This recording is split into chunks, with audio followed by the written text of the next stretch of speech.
Assalamualaikum, selamat datang ke podcast Penyidikan Pusat Pengajian Komunikasi yang dinamakan sebagai ComMinds ataupun Communication Minds. Podcast ini sebenarnya adalah satu ruang sembang santai lah untuk kita membincangkan tentang penyidik-penyidik Pusat Pengajian Komunikasi dan penyidikan mereka. Sebelum saya perkenalkan tetamu kita pada hari ini, saya rasa kalau saya nak perkenalkan pun dah ramai dan kenal pelajar-pelajar kita. Mungkin rakan-rakan penyidik pun dah tahu. Tapi bagi saya kenalkan diri saya dulu. Saya Profesor Madya Dr. Muhammad Saifuddin Muhammad Saleh, merupakan Timbalan Dekan Pendidikan Inovasi dan libat sama industri komuniti di Pusat Pengajian Komunikasi. Saya akan mengendalikan podcast ComMinds kita ni untuk menjemput tetamu-tetamu, terutamanya penyidik dari Pusat Pengajian ini untuk berkongsi pada anda semua tentang pendidikan yang mereka jalankan dalam bidang media dan komunikasi. Okey, Dr. Atikah, apa khabar? Baik. Baik. Okey. Ya.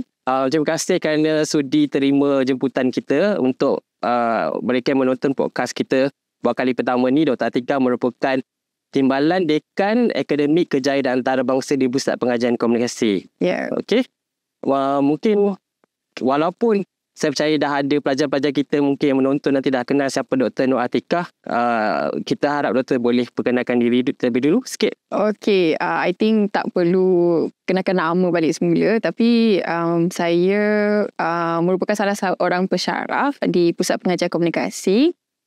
Setakat ni saya dah berada di komunikasi ni sejak 2018. Almost 6 tahun lah kan kiranya. Betul. So, this is my first year as a Timbalan Dekan Akademik Kejayaan Antarabangsa. Dan juga mungkin, I don't know, there's so many things ahead. I will see how it goes lah from there. Betul, dulu Dr. Nur Atikah adalah pengerusi rancangan Pasca Siswaza. Betul. Dah 6 tahun ni Doktor dekat sini? 6 tahun. Masuk 6 tahun. Lama juga dah tu. Untuk mungkin sikit maklumat tambahan, kita sebenarnya dah kenal sejak kita student ya. So master lagi. Masa tu, I think I was in the industry selama 4 tahun sebelum menceburi bidang akademik. Betul. Saya masuk masters masa 2000, kalau tak silap 2011. 2011. 2013 kan. Betul. And then I was a bit later than you because I think you went first kan for PhD kan. Betul. Saya kemudian 2014 baru masuk PhD di UTM ya. Universiti Putra Malaysia. PhD Doktor dalam bidang komunikasi masa. Okey. Mungkin sebab ni podcast pendidikan kan, kita nak cakap penyelidik latar belakang Dr. Atikah. Asal dia negeri mana? Saya sama macam doktor sebenarnya. Saya daripada Johor Bahru. Johor Bahru. Kami orang Johor. Betul, Johor Bahru. But then mak bapak saya dia berpindah sana sini. Daripada kecil saya di Pulau Pinang. And then bila dah masuk 10 tahun kami ke luar negara selama 4 tahun. Oh, gimana tu? Di Amerika Syarikat. Wow, okey. Mula 2 tahun di New York dan kemudian 2 tahun lagi di Wisconsin. Dan bila Form 1 saya balik semula ke sini, Pulau Pinang, dan bermastatin lah di Pulau Pinang selama-lamanya sehingga berjumpa jodoh pula kat sini kan. Okay. Macam itulah. Sekarang kiranya Dr. Atikah dah menetap di Pulau Pinang lah kan? Ya, menetap di Pulau Pinang. Baik. Nanti kita mungkin boleh tambah sikit-sikit informasi tentang Dr. Nur Atikah juga, Dr. Atikah. Selain daripada topik kita nak tahu tentang pendidikan ni kan, kita nak tahu pertamanya macam mana mula-mula doktor boleh mencuburi ataupun terjebak macam dia seorang peserta. Terjebak tu macam negatif lah kan. Maksudnya boleh tiba-tiba jadi seorang peserta ataupun memang dah cita-cita doktor sebelum ni? Okey, sebenarnya cerita dia beginilah. Saya memang dalam industri. Masa tu saya bekerja, macam mana nak cakap bangun pagi gelap, balik pun gelap. Sebab kerja industri ni kita kerja almost 24 hours masa tu. Sebagai apa? Sebagai penulis copy ataupun advertising copywriting lah. Baik. So masa tu memang my parents sangat kesian lah kiranya. And then they were saying to me that I think you should venture out into different matters lah. Sebab dia pun tengok saya dekat tempat kerja saya bukan hanya sebagai copywriter, saya train people.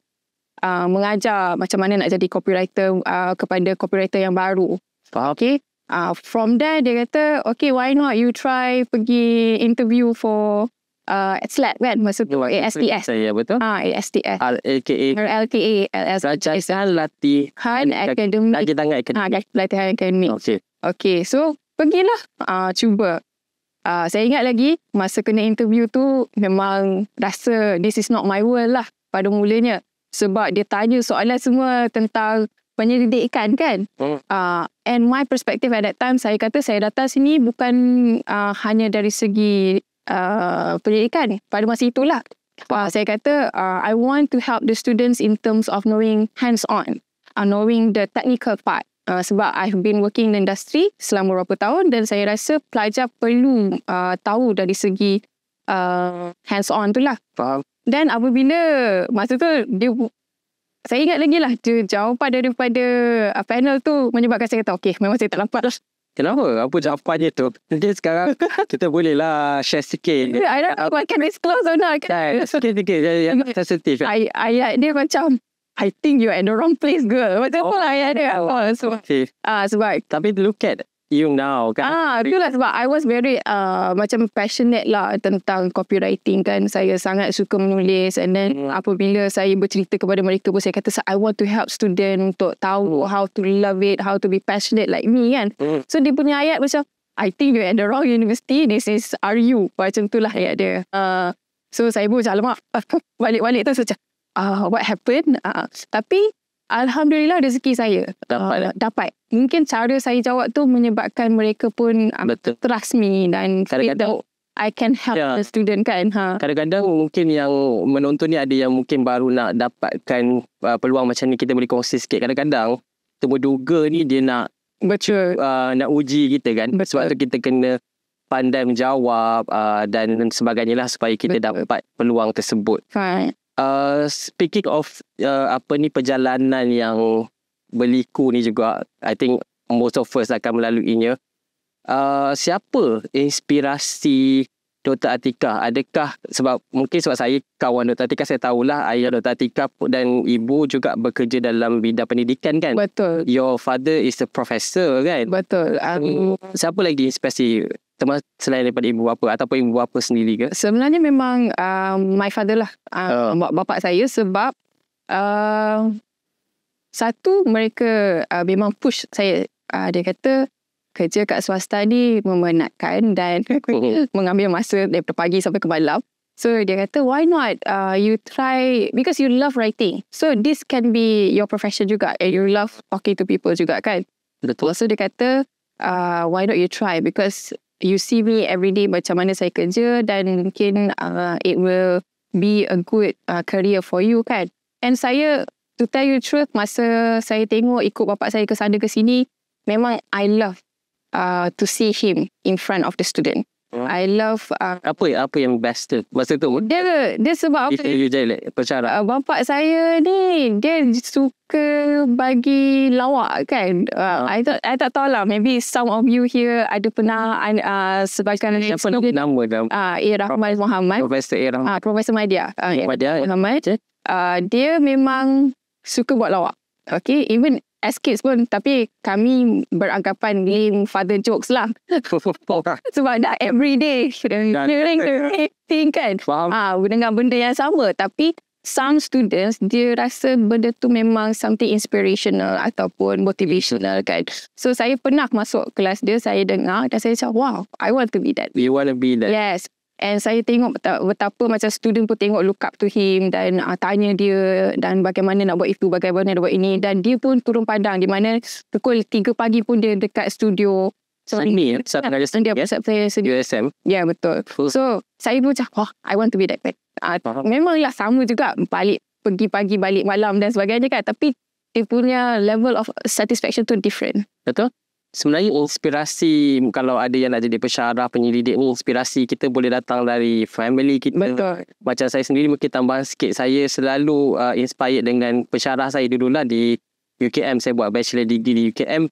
Saya rasa bila tengok mereka di depan kan, kita macam sebagai pelajar masa tu kita rasa, oh, sama macam your feeling kan, I want to be like this professor, this lecturer, because kita nak kita nak menyampaikan maklumat, ilmu dan apa juga yang boleh membangunkan modal instan lah kan. Betul. It sounds a bit cliche tapi sebenarnya itulah kenyataannya. Perasaannya kan. Faham.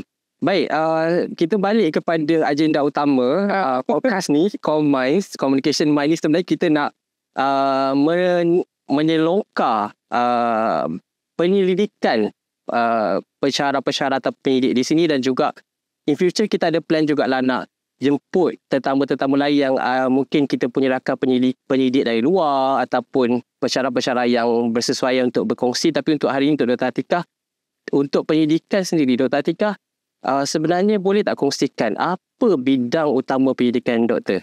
Okey, bidang saya adalah lebih kepada komunikasi strategik dari segi periklanan, penjenamaan.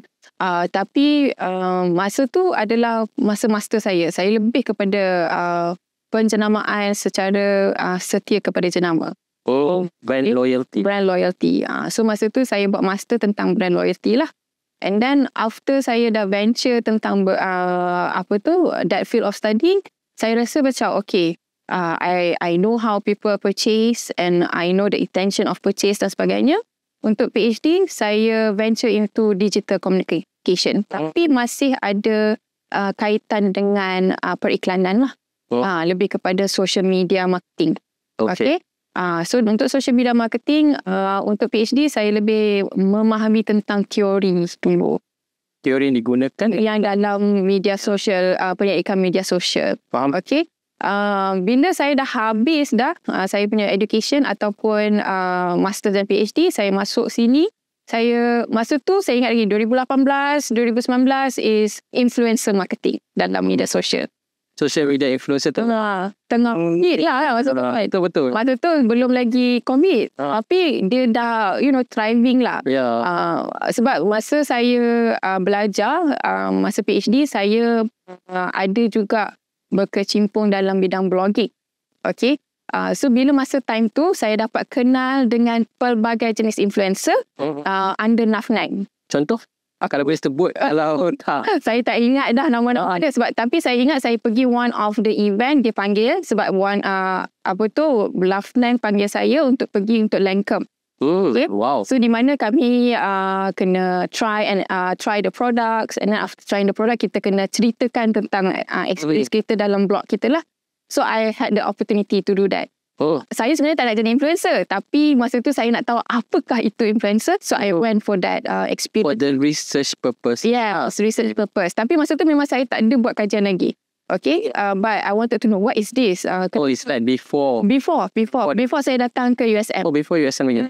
Okay. So saya pergi, saya buat lah blogging dan sebagainya. Masa tu Poploot lah suruh saya buat endorsement dan sebagainya, saya buat. Then because of that experience, saya nak tahu lagi apakah why is it so important to have influencer ni? Apa dia punya kesan kepada masyarakat dan sebagainya kan?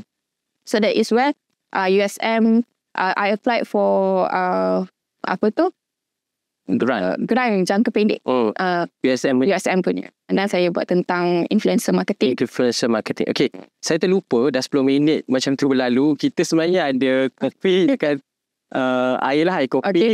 Kalau doktor sambil-sambil tu bolehlah sambil minum. Sebab kita nak buat santai je. Tapi sebab ni first time, so kita pun nak berjumpa tetamu kita.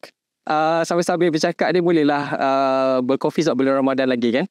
Jadi jemput minum. Okay. Sambung tentang social media influencer, penyidikan dalam social media influencer, digital marketing, digital com ni semua kita memang tengah dalam era ni kan.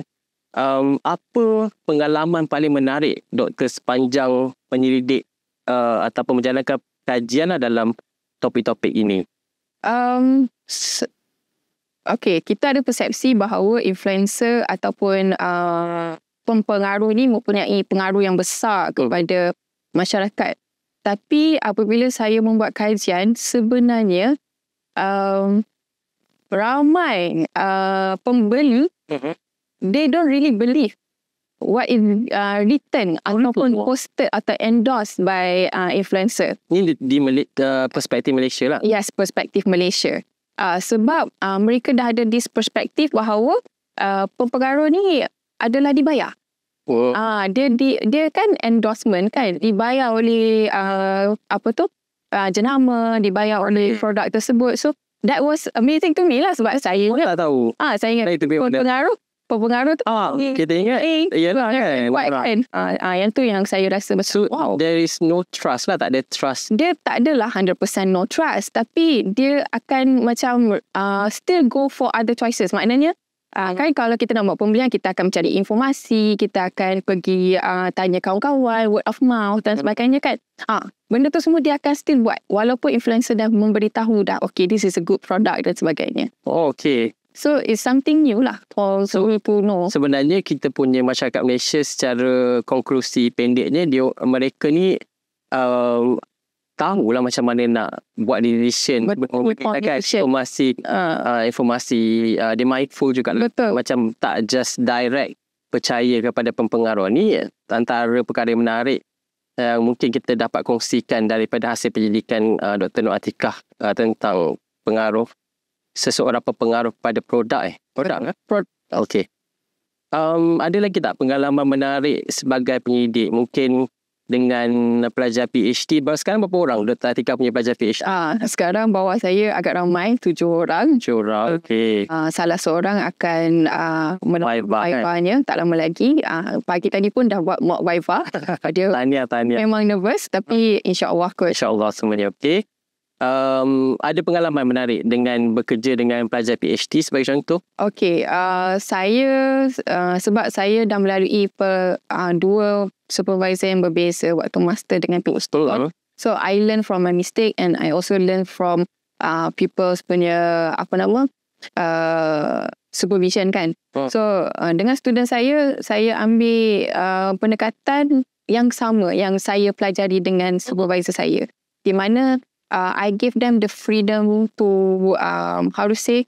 bagaimana nak cakap saya takkan pegang dia sangat. Saya nak dia independently buat dia punya research, but to me I believe this is their own research. Yep. And they should know what they want to do. Saya hanya boleh guide sahaja. So that's what I do lah untuk kepada mereka. Dan adalah banyak ragam dan sebagainya antara Betul. Semua orang berbeza kan. Semua ada macam-macam. Kadang-kadang kita nampak dekat media sosial, yalah pelajar dia orang kongsi juga pengalaman. Tapi kita penyelia pun banyak juga pengalaman kan, menarik dan kurang menarik. Kita kena kesabaran. Yang tu yang saya belajar lah. Kesabaran tu kena tinggi lah. Sebagai penyelidik di Pusat Pengajaran Komunikasi USM, macam Dr. Atiqah mention tadi di Research University, bagaimana situasi ni macam membantu Dr. Atiqah mungkin dapat peluang ke lebih untuk buat penyelidikan? Tadi dia kata dapat geran dan sebagainya. Adakah keadaan ni membantu? Okey, mungkin saya ni masih budak mentah lah kiranya kan, sebab baru 6 tahun kat sini. Pengalaman untuk peluang dan sebagainya tu masih macam mana nak cakap, ada, tapi tak adalah saya nak kata sehingga saya rasa macam I am at the same spot dengan penyelidik yang lain. Tapi berdasarkan apa yang saya lalui dekat sini, apa yang saya pelajari adalah it really helps to have a good research. And then sebab kita dah dekat hari betul. Dekat dalam there is a culture. It really helps to have a good research, and then when people know you, it's easier to work together dengan orang lain, collaborate. And then pada masa yang sama kita juga dapat menyampaikan kita punya pengetahuan kepada orang lain lah, especially dalam conferences dan sebagainya. So itu saya rasa peluang yang baik lah yang diberikan kepada saya sejak saya masuk sini. Totally different daripada industri. Industri dia punya research tu market research kan. Market, you're given one brand, buat pasal satu brand sahaja. And then kita punya segmentasi audience pun ada satu segmen sahaja. Betul. So yang ni kita dapat pelajari pelbagai jenis karakter, pelbagai jenis kemahuan, kehendak dan sebagainya. So it's very interesting. Betul. Dan sebagai penyelidik juga, kita sebenarnya pun di sini banyak sokongan dalam kalangan rakan penyelidik, kajian dan sebagainya kan. So kira sebenarnya culture environment tu dah ada, cuma lagi kita lah juga kan kena of course kita pun ada banyak tugas-tugas lain yang mungkin orang tak tahu. Dia ingat pensyarah ni cuma bagi Saya juga. Cakap-cakap dekat depan kelas, tapi sebenarnya kerja pun banyak juga. But kalau kita manage our time, insyaAllah boleh. Sebagai penyelia, mungkin kalau ada pelajar-pelajar dekat luar berminat untuk approach Dr. Atikah, ni mungkin long sikit lah kan. Kalau tiba-tiba yang menonton ni tiba-tiba dia, saya nak buat PhD, doktor ni nampak baik dalam bidang saya minat, social media influencer, digital marketing dan sebagainya. Macam mana mereka nak cari Dr. Atikah? Okay, firstly mestilah hantar proposal dahululah. Okay. Email. Yes, email is the best communication platform. Bagi saya, kalau introduce yourself tu, ceritakanlah tentang apa goal anda. Sebab at last kan, walaupun kita buat apa-apa penyediaan pun, it's what's your goal, what's the end product. Bukan pasal end product of your research, tapi end product of what you want to be. Sebab macam tu lah saya tanya kepada semua student saya bila saya interview. Saya tanya, okay, bila you dah ada PhD ni, you nak buat apa sebenarnya? Sebab I want to help you to achieve that. Kalau macam you saja-saja nak buat PhD, I need to know the time frame. Sebab naklah dia melarat-larat kan. So, I always ask the end product lah. So, bila nak email tu, ceritakan tentang research dan ceritakan perancangan. Betul. Apakah goal dia sebenarnya, career dia. Kerana student dekat luar, kalau ada yang bakal nak buat PhD, dia kan menonton, dia kena faham, kita pun nak mereka cepat-cepat habis. Betul. Mereka boleh move on ke the next step kan. Mereka sebab bukan nak start lama-lama dengan kita kat sini, sebab kita pun semua nak progress ke depan dan sebagainya. Betul. Doktor, jemputlah minum. Terima kasih. Okay.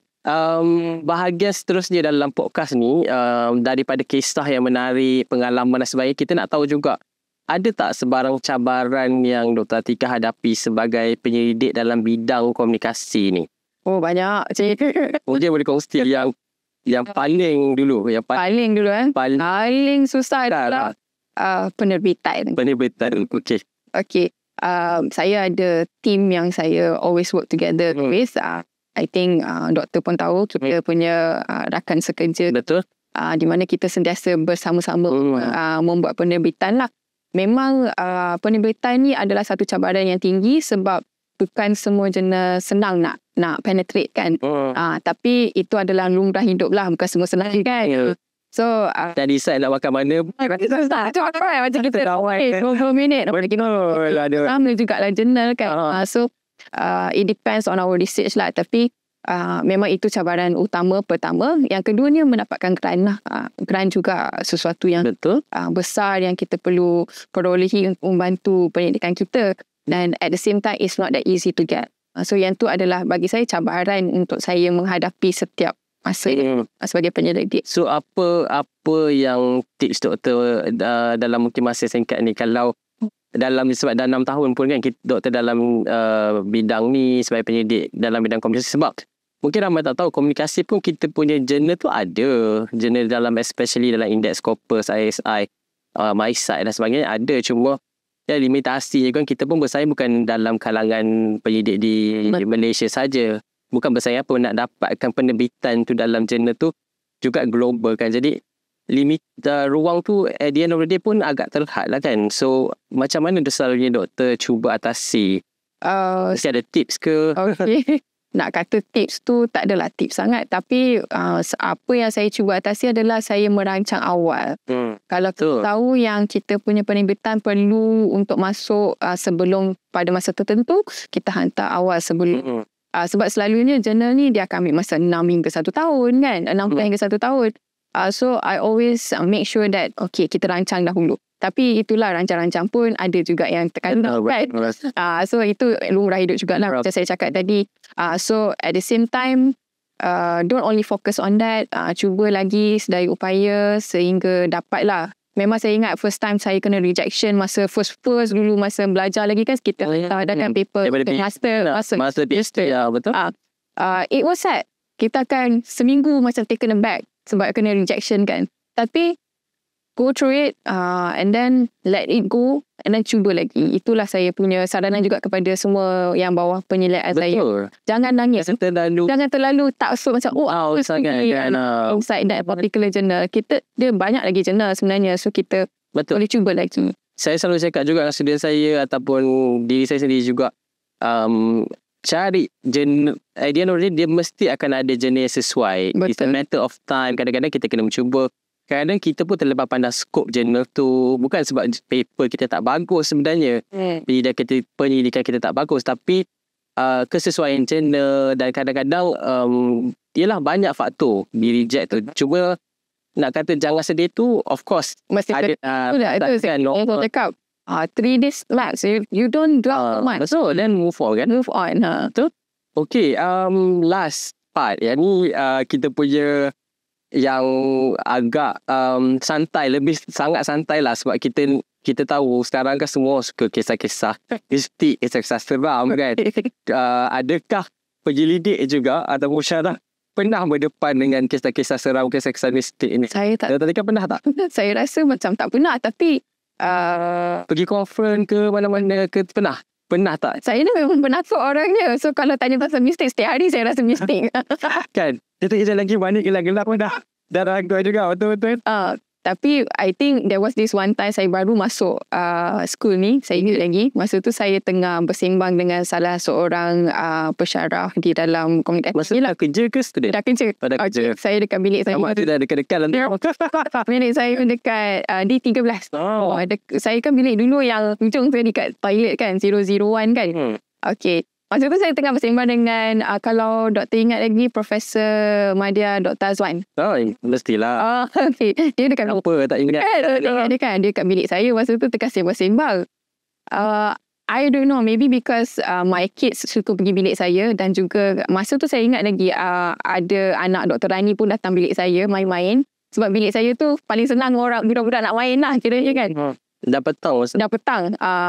Masa tengah cakap dengan Dr. Azwan, tiba-tiba satu buku jatuh. Pop! Jatuh daripada almari lah. Kami berdua macam, macam terkejut. Secara tiba-tiba? Secara tiba-tiba. So mungkin anak-anak saya main juga, ataupun mungkin mistik, saya pun tak tahu. So kita Kau suara kau cakap bersangka baik. Bersangka baik. Mungkin ada yang mengajar. Mungkin ada angin tu. Kan? Macam mustahil juga. Tingkung tu. Tingkap otak kau. Okay. Macam tu lah ceritanya. Selain tu tak ada dah lah. Tak ada. Tapi masa tu macam kecoh lah. Sebab Dr. Azwan dekat situ kan. Dia macam alamak. Kalau Dr. Azwan menonton ni, mungkin boleh relate jugalah dengan pengalaman tu. And saya percaya in future mungkin bila kita invite more lecturers daripada school kita yang lebih senior, mungkin ada lebih cerita-cerita menarik. Bukanlah kita nak buat seram dekat sini pun. Mungkin bukan dekat school kita je, tapi benda ni di mana-mana. Cuma nak tambah-tambahkan sikit kisah-kisah. Tapi I think it's just buku terjatuh je lah. Betul. Itulah korang-korang mistik kan. Okay. Itu saja kita punya sembang santai hari ini. Terima kasih Dr. Nuatisa berkongsi dengan kita semua tentang pengalaman dan juga bidang pendidikan doktor. Sebab kita nak dalam Comminds ni, kita nak dekatkan orang luar dengan pendidik kita dan pendidikan mereka dalam media dan komunikasi. Bukan saja di Malaysia, kalau ada penonton di luar pun, especially those yang pernah bekerja dengan kita, our potential PhD, master student, supaya mereka lebih kenal dengan kita. Okay, itu saja, dan saya harap kita semua dapat berjumpa lagi dalam podcast Combine yang seterusnya. Okay. Assalamualaikum. Terima kasih. Okay.